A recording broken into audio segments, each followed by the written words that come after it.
اس سکینت لفظ کو ذرا دماغ میں رکھیے گا، اس کو ہم آگے ڈیٹیل میں ڈسکس کریں گے۔ اس آیت کا ذرا ترجمہ دیکھتے ہیں تو ہمیں پتہ چلتا ہے کہ وقال لہم نبیہم، کہ ان کے نبی نے ان کو کہا ان آیات ملکی، کہ اس کی بادشاہت کی، کس کی بادشاہت کی ہم ڈیٹیل میں ڈسکس کریں گے، کہ اس کی بادشاہت کی علامت یہ ہے کہ وہ تابوت تم پر آئے گا، تمہارے پاس آئے گا جس میں سکینت ہے۔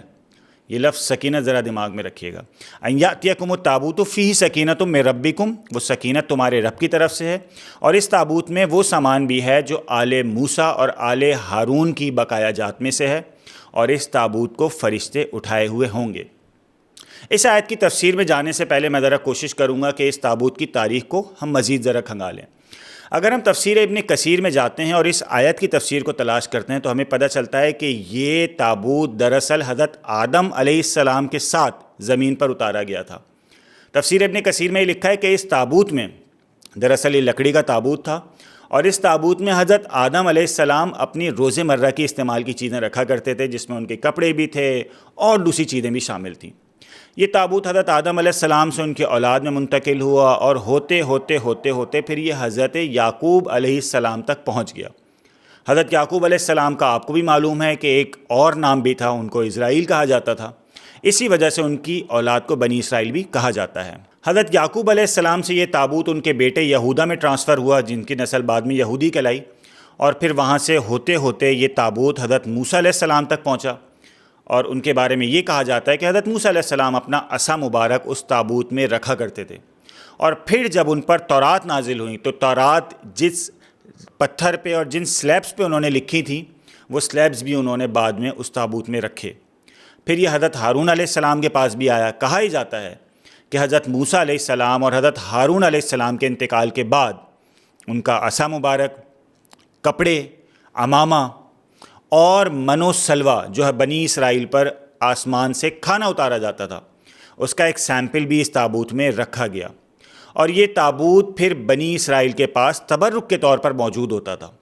بنی اسرائیل اس تابوت کی بہت ہی زیادہ رسپیکٹ اور احترام کیا کرتے تھے، اور ان کے لیے اس تابوت کے تبرک کا عالم یہ تھا کہ جب بہت عرصے تک بارشیں نہیں ہوتی تھیں اور ان کو بارش چاہیے ہوتی تھی تو وہ اس تابوت کو سامنے رکھ کر اللہ تعالیٰ سے دعا کیا کرتے تھے۔ اس تابوت کو سامنے رکھ کر اللہ سے دعا کیا کرتے تھے کہ ہمارے اوپر سے آفات، مصائب ختم ہو جائیں، اور اللہ تعالیٰ ان کی دعاؤں کو پورا کیا کرتا تھا۔ اور کیوں نہ کرتے، کیونکہ اس تابوت سے کئی انبیاء وابستہ رہے ہیں۔ کسی نبی کا عصا موجود ہے، کسی نبی کے کپڑے موجود ہیں، تو کسی نبی کے اوپر اتاری گئی کتاب کی اصل حوالے موجود ہیں۔ اور پھر وہی ہوا کہ بنی اسرائیل نے اللہ تعالیٰ کی نافرمانی شروع کر دی، اور اس حد تک نافرمانی میں آگے بڑھ گئے، اس حد تک اللہ تعالیٰ کے نافرمان ہو گئے کہ اللہ تعالیٰ نے ان پر ایک عذاب مسلط کر دیا، اور وہ عذاب تھا ایک قوم کی شکل میں۔ اس قوم کا نام تھا قوم عمالقہ۔ اس قوم نے بنی اسرائیل پر اٹیک کیا، اور اٹیک کرنے کے بعد سب کچھ تباہ کر دیا، اور یہ تابوت بھی ان کے پاس سے لے گئے اور اپنے پاس لے جا کر رکھ دیا۔ انہوں نے اس حد تک بنی اسرائیل کو نقصان پہنچایا کہ ان کو یہ تک معلوم تھا کہ اس تابوت کی بنی اسرائیل کے پاس کیا اہمیت ہے اور ان کے دل میں اس کے لیے کس قدر احترام ہے۔ تو جب یہ تابوت قوم عمالقہ اپنے پاس لے کر گئی تو انہوں نے اس تابوت کی بے حرمتی کرتے ہوئے اس تابوت کو کچرے میں پھینک دیا۔ ظاہر ہے کہ یہ تابوت تھا تو متبرک، اور ظاہر ہے کہ اس سے برکت حاصل کی جاتی تھی، کئی انبیاء اس سے وابستہ رہے ہیں، تو اللہ تعالیٰ کو قوم عمالقہ کی یہ حرکت ناپسند آئی، اور اللہ تعالیٰ نے پھر قوم عمالقہ پر بھی ایک عذاب مسلط کیا، اور وہ عذاب یہ تھا کہ جس شہر میں اس تابوت کو کچرے میں پھینکا گیا تھا وہاں ایک عجیب وبا آ گئی، اور لوگ دھڑا دھڑ وہاں پر مرنے لگے۔ ایک عجیب قسم کا وائرس آ گیا، اور ایک عجیب قسم کی بیماری نے آ لیا جس کا علاج کسی حکیم کے پاس نہیں تھا۔ لوگ ہزاروں کی تعداد میں مرنا شروع ہو گئے۔ اس قوم یعنی قوم عمالقہ کا جو دراصل سردار تھا اس کا نام تھا جالوت، جو براہ راست بنی اسرائیل پر اٹیک کرنے میں مین کردار تھا۔ اس کو بڑی فکر لاحق ہوئی کہ ایک شہر میں، جو بڑا شہر ہے، اس میں کیسے ایسی بیماری آ گئی جس کا علاج کسی کے پاس نہیں ہے، ہزاروں کی تعداد میں لوگ مر رہے ہیں۔ تو اس نے حکیموں کو بھی بلایا، انہوں نے تو کہا ہمیں نہیں معلوم، ہمیں نہیں سمجھ آ رہا کہ یہ بیماری کیا ہے۔ پھر جب جالوت نے کاہنوں کو بلایا تو ان کاہنوں نے بتایا کہ دراصل یہ بیماری اللہ کا عذاب ہے، اور اس عذاب کی وجہ یہ ہے کہ تم نے اس تابوت کی بے حرمتی کی ہے۔ اب جالوت تو بہت ہی زیادہ ہٹ دھرم تھا، اس کو یہ اچھا نہیں لگا کہ اس تابوت کو واپس سے بنی اسرائیل کے حوالے کیا جائے یا اس تابوت کا احترام کیا جائے. تو اس نے کیا کیا؟ اس نے اس تابوت کو ایک دوسرے شہر ٹرانسفر کروا دیا. لیکن خدا کا کرنا یہ ہوا کہ اس دوسرے شہر میں جہاں یہ تابوت گیا وہاں پر بھی وہی وبا پھیل گئی اور لوگ ہزاروں کی تعداد میں مرنا شروع ہو گئے، اور حکیموں نے ہاتھ کھڑے کر دیے کہ ہمیں اس وبا کا کچھ سمجھ نہیں آ رہا. بالآخر مجبور ہو کر قوم عمالقہ نے یہ ڈیسائیڈ کیا کہ یہ تابوت ہم بنی اسرائیل کو واپس کر دیں گے، ورنہ ہمارے اوپر اسی طرح عذاب نازل ہوتا رہے گا اور ہم ہزاروں کی تعداد میں مرتے رہیں گے. اب اس طرف اگر ہم دیکھیں تو بنی اسرائیل پر اس وقت اللہ تعالیٰ نے حضرت شموئیل علیہ السلام کو مبعوث کیا تھا. حضرت شموئیل علیہ السلام بنی اسرائیل کو نیکی کی طرف بلاتے تھے، لیکن وہ نہ صرف یہ کہ نیکی کی طرف نہیں آتے تھے بلکہ وہ حالات کا رونا بھی روتے رہتے تھے. وہ یہ کہتے تھے کہ جب سے تابوت ہمارے پاس سے گیا ہے ہماری اکنامک کنڈیشن، ہماری سوشل کنڈیشن بہت خراب ہو گئی ہے. حضرت شموئیل علیہ السلام ان کو تبلیغ کیا کرتے، اور پھر ایک بہت ہی نیک آدمی جس کا نام طالوت تھا ان کو انہوں نے بادشاہ بنانے کا سوچا. طالوت بہت نیک آدمی تھے، بنی اسرائیل نے ان کو بادشاہ ماننے سے انکار کر دیا. اپنی ہٹ دھرمی میں وہ اس قدر بڑھ چکے تھے کہ ان اکنامک کنڈیشنز میں بھی حضرت شموئیل یعنی اللہ کے نبی کا حکم ماننے سے انکار کر دیا. اور پھر جب زیادہ اصرار کیا گیا تو بنی اسرائیل نے ایک عجیب سی شرط لگا دی. انہوں نے کہا کہ ہم طالوت کو اس وقت حکمران مانیں گے جب ہمیں ہمارا وہ تابوت واپس مل جائے. حضرت شموئیل علیہ السلام نے کہا بالکل، میں وعدہ کرتا ہوں کہ انشاءاللہ اللہ وہ تابوت تم تک واپس بھیج دے گا اور فرشتے اس کو لے کر نازل ہوں گے. بنی اسرائیل اس واقعے کو سن کے اور اس بات کو سن کر بہت ہنسے اور بہت حیران ہوئے، کیونکہ وہ جانتے تھے کہ جالوت کس قدر ہٹ درم ہے، قوم عمالقہ کس قدر بغض میں رہنے والی قوم ہے. وہ ہرگز بھی اس تابوت کو بنی اسرائیل کو واپس نہیں کریں گے. لیکن عجیب بات یہ ہوئی کہ اگلے ہی دن جب قوم عمالقہ نے یہ ڈیسائیڈ کیا کہ تابوت بنی اسرائیل کو واپس کر دیا جائے تو انہوں نے وہ تابوت کچھ بیلوں پہ رکھا اور ان کو ہنکا دیا. اللہ نے وہ بیل فرشتوں کے ذریعے سے بنی اسرائیل تک پہنچا دیے اور اگلے ہی دن وہ تابوت بنی اسرائیل تک پہنچ گیا. بنی اسرائیل کے لیے یہ چیز بڑی حیران کن تھی، لیکن ظاہر ہے کہ وہ وعدہ کر چکے تھے تو اس لیے انہوں نے پھر طالوت کو اپنا حکمران مان لیا. یہ تابوت اب بنی اسرائیل کے پاس تھا اور ظاہر ہے کہ اس تابوت کی وجہ سے وہ برکتیں جو ان کو حاصل ہونی تھیں حاصل ہونا شروع ہو گئیں. ان کی اکنامک کنڈیشن بہتر ہو گئی، ان کی سوشل کنڈیشنز بہتر ہو گئیں، لیکن نہیں بہتر ہوئے تو ان کے اعمال بہتر نہیں ہوئے. وہ اسی طرح اپنی حرکتوں میں لگے رہے اور اس دوران حضرت داؤد علیہ السلام کا دور آ گیا. حضرت داؤد علیہ السلام کے دور میں بھی یہ تابوت انہی کے پاس تھا. اس دوران حضرت داؤد علیہ السلام کو اللہ نے آرڈر کیا کہ وہ مسجد اقصیٰ کی جگہ پر ایک شاندار قسم کی عبادت گاہ بنائیں جس میں اللہ کی عبادت کی جائے، اور اس میں ان کے بیٹے حضرت سلیمان علیہ السلام بھی شامل تھے. جب یہ زبردست قسم کی عبادت گاہ قائم کر دی گئی تو اس تابوت کو اس عبادت گاہ کے ایک مخصوص جگہ پر ایک مخصوص علاقے میں رکھ دیا گیا، اور اس سے پہلے کبھی اس تابوت کو اس طرح خاص طور پر ٹریٹ نہیں کیا جاتا تھا بلکہ عام لوگوں کا بھی اس تک ایکسس ہوتا تھا. لیکن اب جب عبادت گاہ بن گئی تو اس تابوت تک صرف یا تو کچھ مخصوص عمائدین کا ایکسس ہوتا تھا یا ہی بہت نیک لوگ اس تک ایکسس کر پاتے تھے اور ان کی وہاں تک پہنچ تھی. بنی اسرائیل اپنی ہٹ دھرمی میں پھر مزید آگے بڑھنے لگے. وہ بالکل اللہ سے غافل ہو گئے اور انہوں نے پھر سے انبیاء کو قتل کرنا شروع کر دیا. حضرت زکریا علیہ السلام کو قتل کیا، پھر حضرت یحییٰ علیہ السلام کو بھی قتل کیا.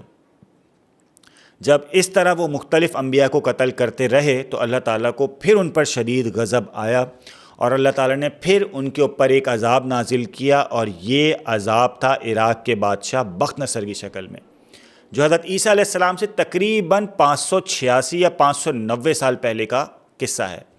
اس بخت نصر نے نہ صرف یہ کہ بنی اسرائیل پر اٹیک کیا اور ان کو شدید قسم کی خون ریزی کے ساتھ مارا، بلکہ ان کی عبادت گاہ پر بھی اٹیک کیا، اور وہ عبادت گاہ جو دراصل حضرت داؤد علیہ السلام اور حضرت سلیمان علیہ السلام نے بنائی تھی اس کو آگ لگا دی، اس کو نذر آتش کر دیا.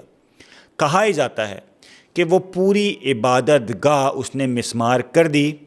لیکن یہودی یہ عقیدہ رکھتے ہیں کہ وہ ایک خاص دیوار جو دراصل حضرت سلیمان علیہ السلام اور حضرت داؤد علیہ السلام نے مل کر بنائی تھی، صرف وہ باقی رہ گئی جس کو آج یہودی دیوار گریا کے نام سے جانتے ہیں. اور اس دیوار گریا کے سامنے کھڑے ہو کر وہ آہ و بکا کرتے ہیں، وہ روتے ہیں، اپنے پرانے حالات کو یاد کر کے اور سوچ کے کہ وہ کیا تھے اور انہوں نے اللہ کی نافرمانی کر کے اپنے آپ کو کس حال تک پہنچا دیا ہے۔ تو اب دیکھتے ہیں کہ بخت نصر نے اس تابوت کا کیا کیا۔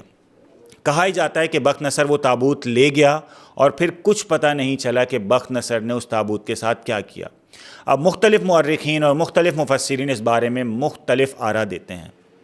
کچھ کہتے ہیں کہ بخت نصر نے اس تابوت کو وہیں مسجد اقصی کے آس پاس کہیں دفنا دیا، اور کچھ کہتے ہیں کہ بخت نصر نے وہ تابوت مصر لا کے کہیں دفنایا، اور کچھ کے نزدیک تو یہ تابوت ایتھوپیا لایا گیا۔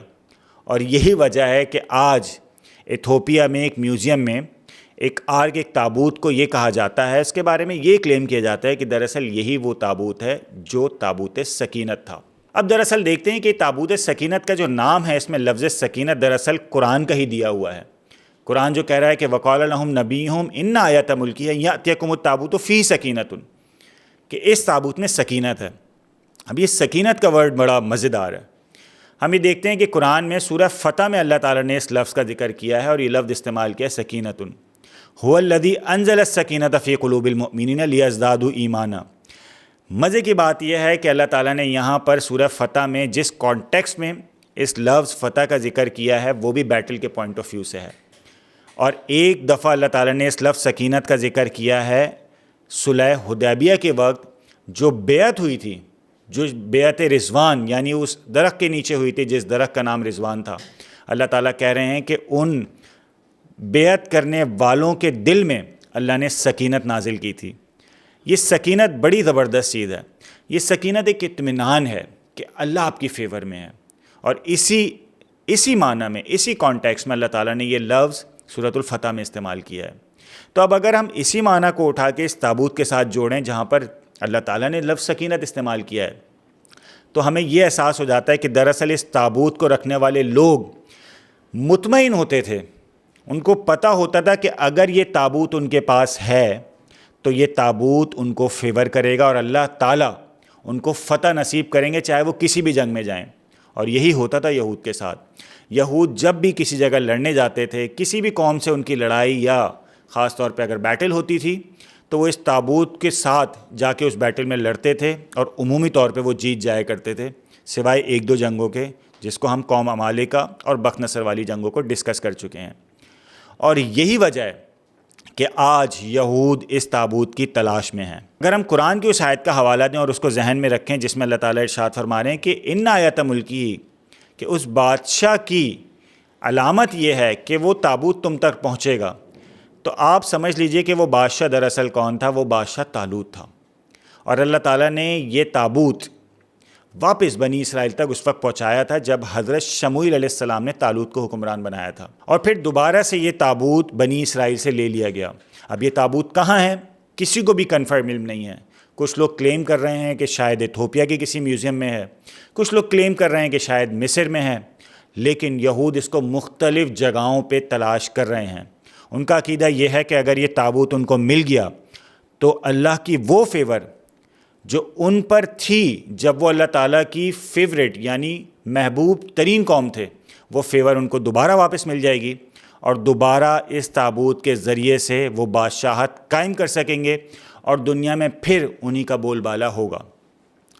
اب یہ تابوت ان کو ملا یا نہیں ملا، یا فیوچر میں مل سکتا ہے، یا کیا اس بارے میں ہم ازمپشنز قائم کر سکتے ہیں؟ ظاہر ہے میں اس بارے میں کوئی کنکریٹ اوپینین تو نہیں دے سکتا، لیکن ایک بات لازمی ہے، وہ یہ ہے کہ وہ مورخین خاص طور پہ جنہوں نے یہ لکھا ہے کہ وہ تابوت بعد میں حضرت عیسیٰ علیہ السلام تک بھی پہنچا، اور پھر نبی کریم صلی اللہ تعالیٰ علیہ وآلہ وسلم تک بھی پہنچا، اور آپ نے بھی اپنی کچھ باقیات اس میں رکھیں، یہ حوالہ جات بہرحال بہت ضعیف ہیں، اور اس بارے میں خاص طور پر مورخین نے کوئی اچھا ذریعہ استعمال نہیں کیا اور اچھی رائے نہیں رکھی۔ زیادہ تر ان روایات کو ضعیف ہی قرار دیا گیا ہے۔ اب دیکھتے ہیں کہ یہود دراصل اس تابوت کو کب حاصل کرنے میں کامیاب ہوتے ہیں، اور کیا ایسا ہو سکے گا کہ جب وہ اس تابوت کو حاصل کر لیں گے، اگر فیوچر میں حاصل کر لیں گے، تو اللہ کی وہ فیور وہ حاصل کر پائیں جو پہلے ان پر کبھی تھی۔ مشکل ہی ہے بلکہ ناممکن ہے۔ اس کی وجہ یہ ہے کہ وہ تو یہ سمجھتے ہیں کہ وہ صحیح ہیں، لیکن دراصل وہ اس دنیا میں موجود لاکھوں معصوم لوگوں کے خون بہا رہے ہیں، ان پر ظلم کر رہے ہیں، اور وہ یہ سمجھتے ہیں کہ اس تابوت کو حاصل کرنے کے بعد اللہ مزید ان کو فیور دے گا اس خون بہانے میں، اس ظلم کرنے میں، تو یہ ان کی کج فہمی ہے، اور ظاہر ہے کہ وہ اس مقصد میں انشاءاللہ کامیاب حاصل نہیں ہو سکیں گے، چاہے ان کو تابوت مل بھی جائے۔ میرے خیال میں اس تابوت کو میں نے اچھا خاصا ڈیفائن کر دیا ہے، اور اس کی ہسٹری سے لے کے آج تک میں نے سب کچھ ڈیفائن کر دیا ہے، اور میں نے اس کے لیے کوشش کی ہے کہ کوئی بھی کمزور حوالہ نہ رکھا جائے، کوئی بھی ایسی روایت نہ رکھی جائے جو انتہائی یا تو کمزور ہو یا موضوع ہو۔ مجھے امید ہے کہ آپ کو یہ ٹاپک سمجھ آ گیا ہوگا اور آپ کو ہسٹری سمجھ میں آ گئی ہوگی۔ انشاءاللہ مزید کسی ٹاپک کو لے کے میں نیکسٹ ویڈیو میں آپ کے سامنے حاضر ہوں گا۔ تب تک کے لیے مجھے اجازت دیجیے۔ اللہ حافظ۔